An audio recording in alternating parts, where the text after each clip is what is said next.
बागेमध्ये आढळणारी किंवा घराच्या कुंड्यांच्यामध्ये लावलेली गुलमूस नावाची वनस्पती, गुलबक्षी नावाची वनस्पती आपण बघतो. त्याला गुलबास असं पण म्हटलं जातं. शास्त्रीय भाषेमध्ये मिरॅबिलिस जलापा असं त्याचं नाव आहे. आणि दुसरं एक नाव त्याला आहे 4 o'clock प्लॅन्ट. गुलबक्षी जे आहे, अनेक शेड्स आपल्याला उपलब्ध आहेत. वर्षभर त्याला फुलं येत असतात. काही कालावधीनंतर त्याला बिया पण येतात. इथं आपण पाहतो की पांढऱ्या रंगाची गुलबक्षी आहे, पिवळ्या रंगाची आहे. त्याचबरोबर पिवळ्यावर असणारे शेड आहेत, गुलाबी आहे किंवा एकाच फुलामध्ये वेगवेगळे रंग असलेले आपल्याला पाहायला मिळू शकतील. इथं तुम्हाला पाहायला मिळते गुलाबी शेड्स, प्रत्येक पाकळी वेगळ्या रंगाची आपल्याला पाहायला मिळते. या गुलबक्षीच्या वनस्पतीमध्ये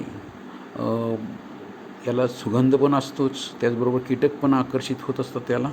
दुपारी फुलते आणि सायंकाळी कोमेजणारी ही वनस्पती आहे.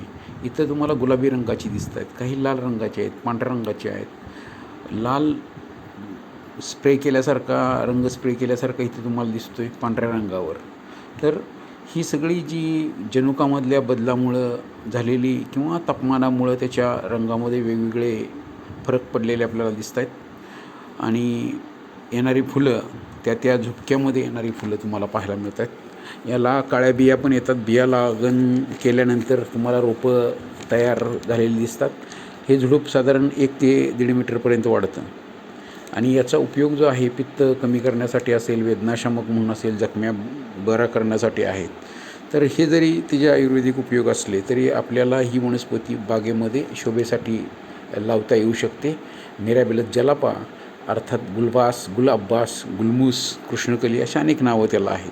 तर ही वनस्पती अत्यंत आकर्षक दिसणारी वनस्पती आहे. एकाडेक वेगवेगळ्या प्रकारची रोपं आणून लावली तर तुमची बाग आकर्षक दिसेल. आणि रंग तयार करण्यासाठी सुद्धा याचा उपयोग पूर्वी होत असे. आपल्या परिसरामध्ये ही झाडं आपण लावाल अशी अपेक्षा व्यक्त करतो. 4 वाजता उमलणारी आणि रात्री कोमेजणारी ही वनस्पती आपल्याला बघायला मिळते.